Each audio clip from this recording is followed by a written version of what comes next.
Oi, gente, tudo bem? Estamos começando mais um episódio do podcast Conexão Saúde. Eu sou Manuela Mello e hoje eu estou com o Dr. Caio Souza, subsecretário do Estado de Atenção à Saúde. Prazer. Prazer, Manuela. Tudo bom? Primeiro, obrigada por ter conversado com a gente. E, secretário, de verdade, eu ia te apresentar, mas eu acho que é mais fácil você se apresentar, porque já tem tanta coisa. Você já contou um pouquinho de como você ingressou pra gente no off, mas eu vou deixar você à vontade antes da gente entrar das nossas perguntas e no nosso roteiro. Primeiramente, gostaria de cumprimentar a Manuela, agradecer aí pelo convite. Eu acho que é um espaço muito enriquecedor para a gente falar de saúde, né? Eu até brinco, né? Eu estou há 30 dias no cargo de subsecretário de Atenção à Saúde. Uma das primeiras coisas que eu fiz, né? A gente precisa eu reunir minha equipe no auditório da saúde para me apresentar, para as pessoas entenderem quem é o Caio, de onde que o Caio surgiu. Então, assim, resumidamente, eu vou falar aqui rapidamente. O Caio é casado, pai de 2 filhas, que surgiu em 2007 como técnico de farmácia no Hospital Estadual Vereador Melquiades Calazans, que hoje é a nossa HTO Baixada. E daí, minha primeira graduação, eu cursei em farmácia e logo em seguida eu cursei medicina, onde que eu me formei e caí no mundo da gestão como passagem como secretário de saúde no município de Magé, como diretor de algumas unidades estaduais. Atualmente, né, eu saí do Hospital Estadual Ricardo Cruz, para quem não conhece, Nova Iguaçu. E eu sempre brinco, o melhor hospital do estado do Rio de Janeiro. Então, eu fui assumir esse desafio. Primeiramente, esse desafio, para mim, enriquecedor, porque, assim, substituir uma pessoa, que é a Fernanda Fialho, que fez um trabalho brilhante. Eu até brinquei com ela quando a gente fez a passagem de bastão. Eu falei, se eu fizer 1% do que você fez, para mim já está o suficiente.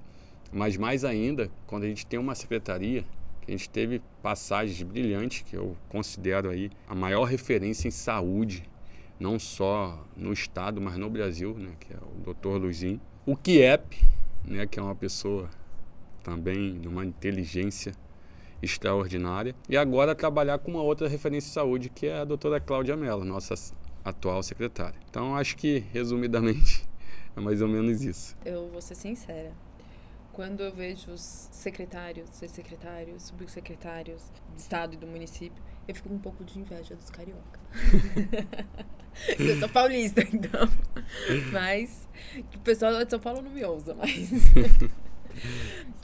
Caio, a gente vai, é um papo, aqui é um papo tranquilo, né, Sim. Bem descontraído, mas eu tenho umas perguntas que eu preciso te fazer. Quando você entrou ingressou na secretaria, sendo subsecretário de Atenção à Saúde, qual que é o teu principal objetivo? O que você almeja para a secretaria em geral, né, para o estado em geral, não só para a subsecretaria de Atenção? Manuela, assim, eu sou um apaixonado por gestão. Então, acho que o primeiro objetivo, quando eu fui convidado para esse desafio, claro, eu pensei em não aceitar, mas assim, eu gosto de entregar as coisas. Então, assim, acho que o nosso papel na Terra é mudar a vida das pessoas. Então, isso é uma forma de a gente entregar, poder acompanhar e realizar as coisas. Então, acho que esse é o objetivo maior. Mas, assim, quando a gente assume uma gestão, a gente precisa entender qual é a missão e a visão dessa secretaria. Então, acho que é o primeiro passo, é eu entender qual é o propósito daquela secretaria. Então, acho que assim, não existe objetivo se eu não souber aonde eu quero chegar. Exato. E para eu saber onde eu quero chegar nesse cargo, eu preciso entender qual é a missão e a visão da secretaria. Então, nada mais é quando a gente fala de missão da secretaria, é fortalecer, é implantar, é contribuir com a política estadual de saúde, seguindo os princípios e diretrizes do SUS. Esse é o foco principal. E depois a gente vai, como a gente faz isso? E a visão, eu acho que é ser reconhecido é o tempo, né? É onde a gente quer chegar. É ser reconhecido como uma gestão inovadora no SUS. Que eu acho que o Estado hoje, apesar de eu estar há 30 dias, já vem fazendo isso com muita excelência. Claro, precisa melhorar bastante, precisa. A gente já vem fazendo isso com excelência. A gente acompanha bastante que a secretaria tem feito e posso garantir que sim. Eu posso dizer que sim. Que bom. E são muitos desafios, né? Muitos. Eu posso elencar aqui, caso você queira saber de alguns. Posso elencar, acho que a gente já fez um bate-papo antes, né? As filas de cirurgias eletivas. Então, como exemplo aqui, a gente pode falar da fila de ortopedia, de joelho. Já chegou a ter 12 mil pacientes. Muita coisa, gente. Na fila. Gostaria de te provocar agora, quanto a gente tem na fila hoje? Cara, não faço ideia, de verdade. De Então, verdade, assim, não faço ideia. Eu vou passar uma informação aqui, isso pra gente já é um sucesso. Dia 1º de abril, quando eu assumi, primeira coisa que eu fui fazer é falar com a Kit. Não sei se vocês conhecem a Kit. Conheço bem a Kit. Nossa superintendente de regulação. Fui procurar saber quais eram as maiores filas do estado do Rio de Janeiro pra gente tentar criar um plano de ação e trabalhar em cima disso. Ela me passou a fila de ortopedia como principal gargalo, fila de bariátrica, entre outras, fila de cardiologia. E ela me passou uma fila atualmente, naquele dia, primeiro, em torno de 7.600, principalmente joelho. E hoje, quando estava vindo para cá, eu falei, Kit, como que tá, filha? Ela cai 4.000 e pouco. Então, em um mês, a gente realizou mais de 2.000 cirurgias. Como a gente conseguiu fazer isso? Então, assim, não foi uma ideia minha. Isso já estava consolidado, já estava resolvido. A ideia principal do nosso líder, Dr. Luizinho, que é o chamamento de ortopedia. Ou seja, o que é isso, Caio? É a contratação do serviço de ortopedia na instituição privada. Então, isso é um mecanismo de gestão que está dando sucesso, está funcionando. Que bom. Do jeito que a gente está indo, se a gente for fazer uma perspectiva, se tudo correr bem, eu acho que em 3, 4 meses a gente zera a fila de joelho. Ótimo. Então, essa é uma das ações que o Estado está fazendo. E eu até reforço o que eu falo, é a ação principal, que é o objetivo do Estado. Quando você fala, Caio, quando é o objetivo? Não, o objetivo do Estado é fortalecer, é acompanhar, é monitorar, é apoiar os municípios, mas o objetivo principal é a alta complexidade. Então, a gente não pode desviar do nosso foco. Então, a alta complexidade é uma atribuição do Estado. Então, isso a gente tem que fazer, não tem para onde correr. Como a cirurgia de cardiologias, como a parte oncológica, isso a gente tem que oferecer. Como a bariátrica também, que a gente fez a mesma coisa, a gente fez um chamamento. Hoje, em torno mensal, a gente já realizou, hoje no caso não, trimestral, mais de 1.300 cirurgias de bariátrica. Super obeso, nós começamos em abril, que é um desafio no Brasil, tá? Para realizar a cirurgia de super obeso. A gente já fez 9 cirurgias de super obeso, porque depende de toda uma estrutura, tem uma estrutura, máquina especializada, equipamento especializado, estrutura especializada. Então, enfim, a gente está caminhando para atingir e atender o que é o nosso objetivo, que é a nossa política. Parabéns. A gente parabeniza aqui, né? Tem que parabenizar o QEP, o Luizinho, que eu acho que eles vocês, iniciaram o projeto, eu tô tentando todos vocês conhecer e tocar. A Cláudia. A Kit, eu conversei bastante com ela. A Kit é apaixonada pelo que faz. Ela é. Eu sei que assim, tem muita gente que pensa, né, Rio, região metropolitana, Baixada, mas como que vocês lidam com a desigualdade do estado como um todo? Porque tem umas áreas remotas e a gente sabe da dificuldade das pessoas irem, né, para os grandes centros. Manu, eu repeti uma fala ontem do Dr. Leozio Varela, no CREMERG, inclusive, falando sobre isso. Eu acho que, assim, não existe saúde se a gente não resolver o problema da desigualdade social. Então, eu acho que desigualdade social tem uma função também na saúde? Tem, mas é um conjunto de órgãos que tem que trabalhar em cima disso. Então, assim, a gente nunca vai conseguir chegar a 100% de entrega da saúde se a gente não tiver um trabalho para diminuir a desigualdade social. Quando a gente fala em desigualdade social, falo muito de informação, que é o que vocês trabalham aqui, entendeu? De informação, a questão da renda também, que é importante, a gente não pode ter essa desigualdade, né? Acho que a gente tem que tentar igualar isso. Isso impacta na saúde. Por que impacta na saúde? Aí eu apresentei um dado ontem que todos ficaram surpresos. Aí eu vou dar um exemplo que eu falei ontem. A gente teve um aumento, se eu não me engano, essa semana foi o dia da hipertensão. E a gente apresentou uma informação para as redes de comunicação. A gente teve um aumento de 49% de crise hipertensiva nas nossas unidades de pronto atendimento. Sabe o que significa isso? Crise hipertensiva, teoricamente, é uma doença que é preventiva. que tem como característica ser tratado na atenção primária. Então, eu até falei, a gente tem que entender o que está acontecendo. O que as pessoas aguardam, esperam chegar no estado de gravidade para procurar um atendimento. A atenção básica está funcionando? Não está funcionando? É questão de informação? É questão de acesso dessas pessoas? Elas não têm acesso? Porque, assim, teoricamente, aí a gente tem uma cobertura relativamente boa na maioria dos municípios do estado. São 92 municípios. Então, a gente tem um município que, às vezes, não está tão bem, está com 40%, 50% de cobertura da atenção primária. É bastante até.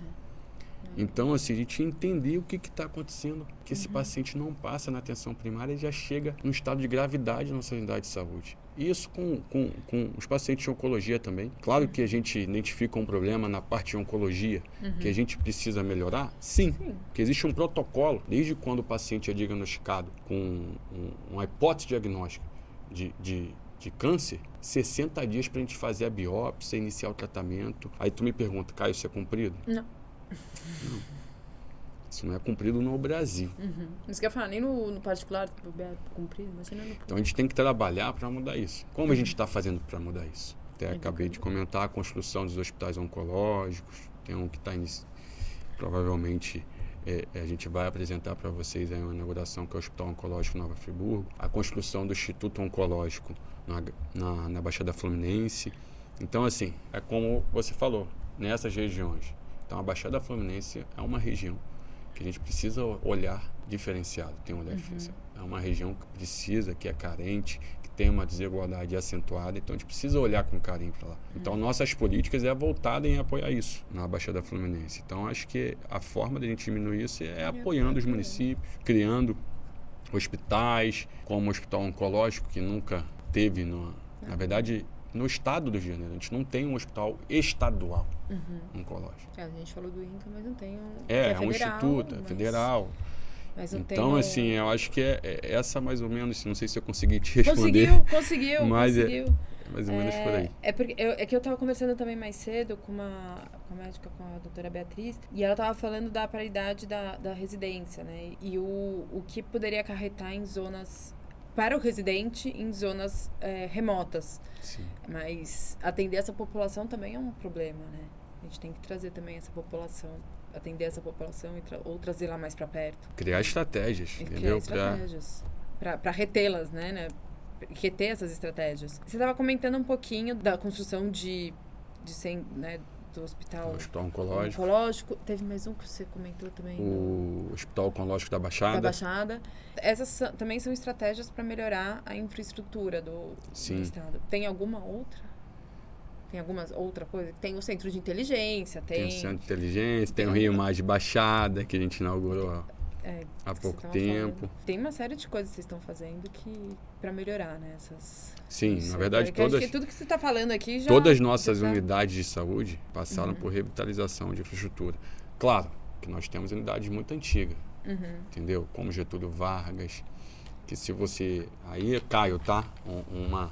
Uma opinião pessoal do Caio. Tem unidades que pra gente resolver o problema, a gente precisa demolir, construir outra. Que já está fora dos padrões da RDC. Porque foram unidades construídas muito antigas. Mas como que a gente faz isso? Acaba com um hospital para construir. Quantas pessoas vão... A gente está falando de acesso. Como você vai falar para a população que eu vou destruir isso aqui daqui quantas para 5 anos para atender a RDC ou para melhorar, mas assim, a gente tem que criar um mecanismo que a gente pelo menos consiga substituir ou faça por módulo, ou enfim. Mas é um desafio.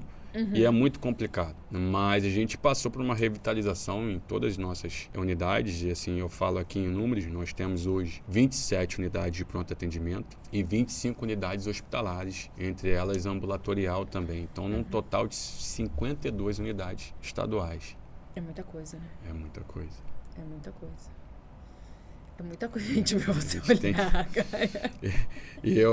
Foi a mesma cara que eu fiz, mano, quando eu cheguei, peguei a estrutura. E eu olhei e falei, caramba, é isso tudo mesmo que eu vou ter que tomar conta. Você tá entendendo agora. A Fernanda, tá brincando. Entendeu? Eu falei, meu Deus, não acredito, é isso tudo. Então, enfim. É um belo desafio. É um belo desafio. E como vocês estão lidando com a com a tecnologia e inovação? Tecnologia e inovação acho que é a maior referência para a gente. Aí é nosso centro de inteligência em saúde, eu acabei de falar aqui. E claro que a gente tem muito que avançar, mas eu acho que a gente já está trabalhando no caminho certo. E uma das minhas falas, principalmente inteligência artificial, né? Vou dar um spoiler aqui, nem sei se eu posso falar, né? Pode dar, são vocês. Né? Porque a Kit, né? A Kit é uma vibradora, né? E muito comprometida. A gente está na fase de elaboração de um avatar. Legal. Justamente para melhorar como acessar essas informações no nosso Centro de Inteligência em Saúde. As pessoas que têm mais dificuldades com informação, procurar saber alguma coisa, a gente está nessa fase de criação desse avatar para facilitar na questão da inteligência artificial. Eu até falo isso, que acho que em 10 anos, se a gente não acompanhar, a gente vai ficar para trás. Que a inteligência artificial veio para ficar. E muitas pessoas falam, vai substituir a mão de obra humana. Não. Eu digo que assim, ela veio para somar. Ela veio para trazer, otimizar aquilo que a gente não consegue fazer tão bem. Então, é um conjunto. A gente fala muito de qualidade e tal, fala dessas coisas. As pessoas têm dificuldade com as ferramentas de planejamento estratégico, as ferramentas de gestão. É difícil, não. Se está criando dificuldade, é porque está sendo utilizado de forma errada. Exatamente. Então, a inteligência artificial não veio para ser uma preocupação, um bicho-papão para a gente. Muito pelo contrário. Veio para nos ajudar nas tomadas de decisões. Eu vi uma fala, eu não lembro agora de quem que era, foi na rádio, mas eu não lembro de quem que era. Era de alguma gestora, de alguma empresa, de uma Big Tech aí. A inteligência artificial hoje era o inglês há 10 anos atrás. Você tem que saber. Se você quer ter um sucesso, você tem que saber um pouco, o básico, pelo menos, de inteligência artificial. E era o que a gente falava alguns anos atrás. Você tem que saber inglês. Quem não sabe inglês não vai entrar no mercado de trabalho. Hoje é inteligência artificial. E realmente ele não vai substituir o humano, mas e a gente já vai ajudar aqui com vocês para nos ajudar nesse desafio, tá? Sim, trazer essa inteligência artificial para nas tecnologias de saúde. Não, pode contar com a gente.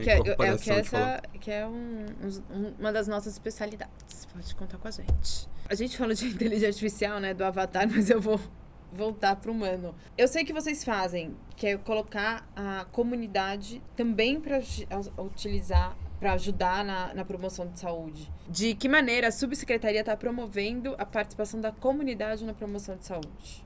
Eu acho que esse é um papel muito importante, né, Manuela? E assim, é um dos assuntos que eu até dei como opção aqui para falar para o Bruno e eu vou trazer isso aqui, fazer uma breve introdução.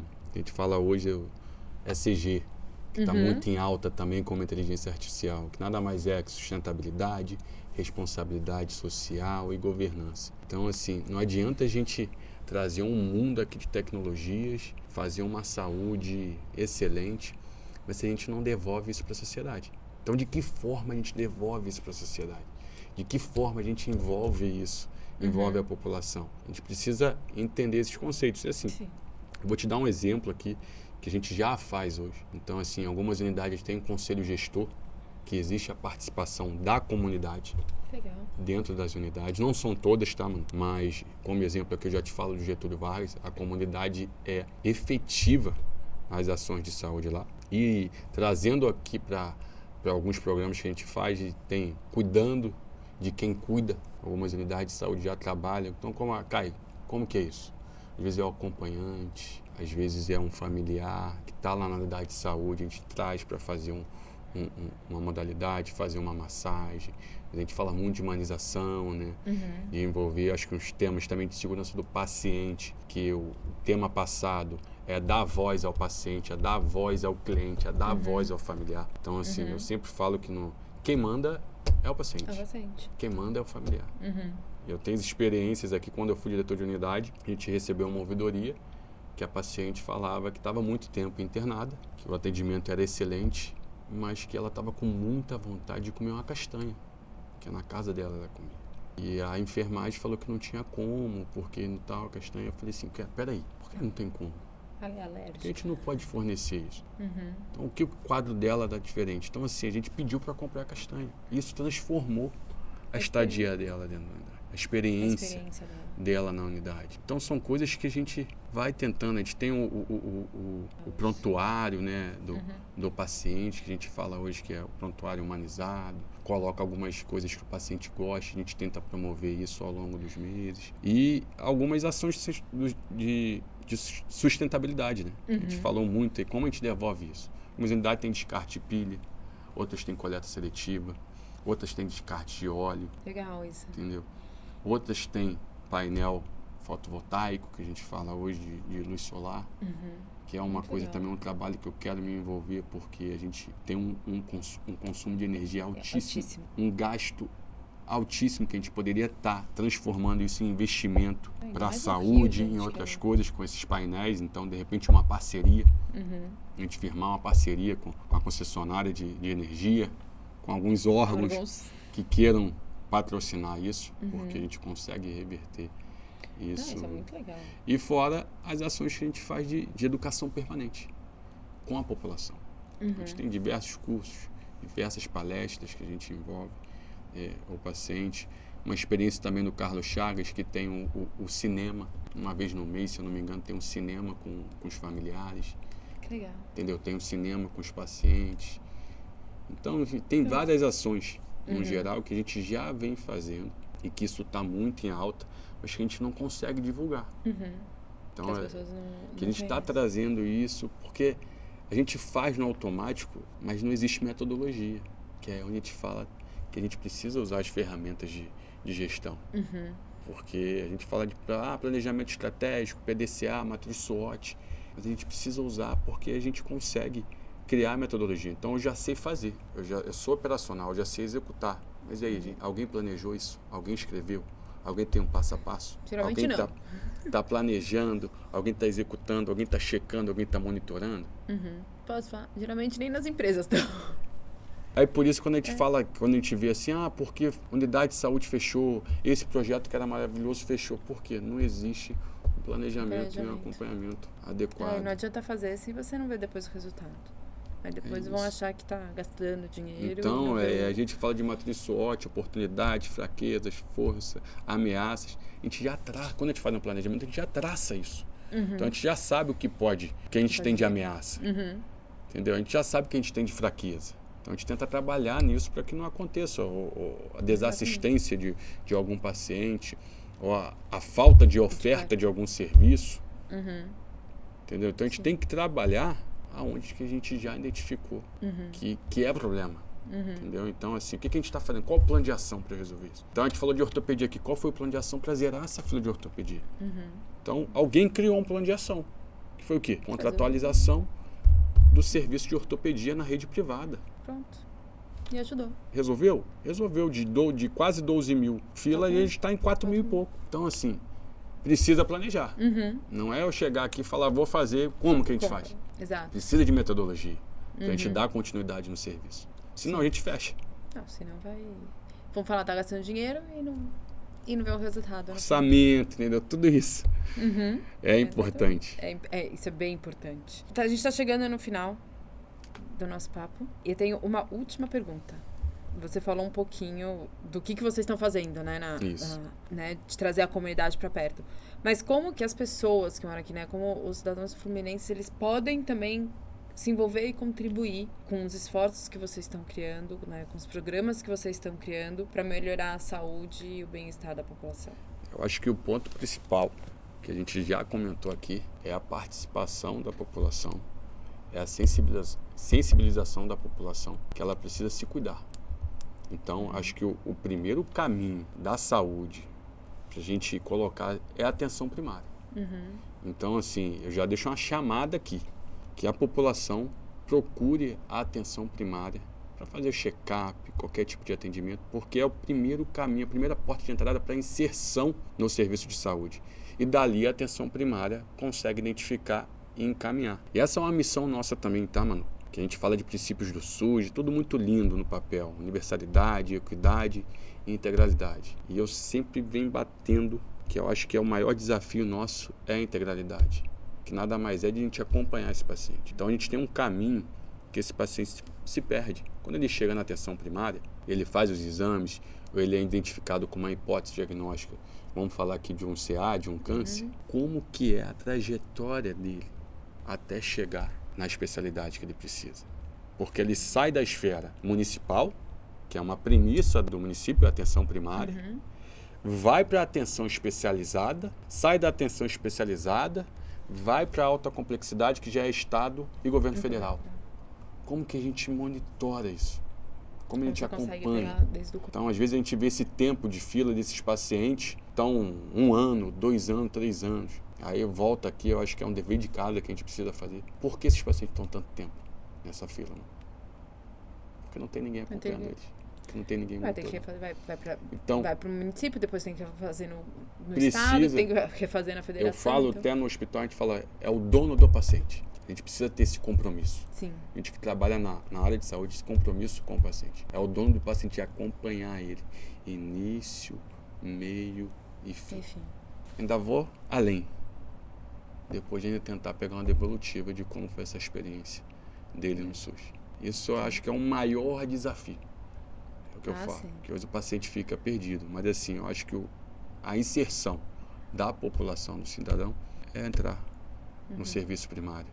É procurar se cuidar, porque a gente está vendo aí um número de atendimento nas emergências, nas nossas unidades de pronto atendimento. A gente teve um crescimento de mais de 30% em relação ao primeiro trimestre de 2023, agora no primeiro trimestre de 2024. Isso representa de mais de 200 mil atendimentos. É muita coisa. A gente teve 2.600.000 atendimentos nas nossas unidades de pronto atendimento, aproximadamente, no ano de 2023. E agora, em março, primeiro trimestre, a gente já teve quase 900 mil. Nossa. Então, aí tu me pergunta, como é que a gente combate isso? Como é que a gente resolve isso? A capacidade instalada é uma só. Tu atende mais e aumenta o quantitativo de mão de obra? Tu atende mais e você cresce a unidade? Não vai ter como. Por que isso? E a maioria das doenças são doenças evitáveis. Então, assim, tem um ditado que fala, é melhor prevenir do que remediar. Então, o impacto que isso causa na saúde pública é gigante. Gigante. Um paciente que já chega numa fase avançada de alguma doença porque ele não teve o diagnóstico certo ou não teve a prevenção. E isso, assim, é a questão da desigualdade, é a questão de informação, mano, é a questão de acesso. A gente precisa fortalecer isso. A gente precisa entender qual é a causa raiz. Será que a atenção primária está funcionando? Será que o que a gente está apoiando é o suficiente? A gente precisa fazer esse dever de casa. Sim. Então, eu acho que essa é a chamada, entendeu? A população vá na unidade de saúde. E faça seu check-up. Faça seu check-up, se cuide para que a gente possa realmente ter uma longevidade aí. Remediar. Maior e não sucatear a rede de saúde, não superlotar, que hoje é o que a gente está enfrentando com esse número de atendimentos aí, com esse crescimento, seja por dengue, que a gente já praticamente está conseguindo vencer agora já vem as crianças com bronquiolite. Então, assim, todo mês, todo ano, é sazonal, a gente tem alguma coisa. Entendeu? Então, assim, isso já são coisas preveníveis que a gente já sabe. Mas só que o número de atendimentos, a população cresce. A população cresce, envelhece. A unidade cresce? Não, continua igual. Continua tudo igual. Então, acho que a gente precisa repensar. Eu também acho. Caio, obrigada por participar, por ter vindo aqui na nossa casa. As portas estão abertas. Eu que agradeço. E pode contar com a gente com o que você precisar agora nesse teu novo desafio. Eu digo mesmo, vou precisar de muita ajuda. Conto com vocês.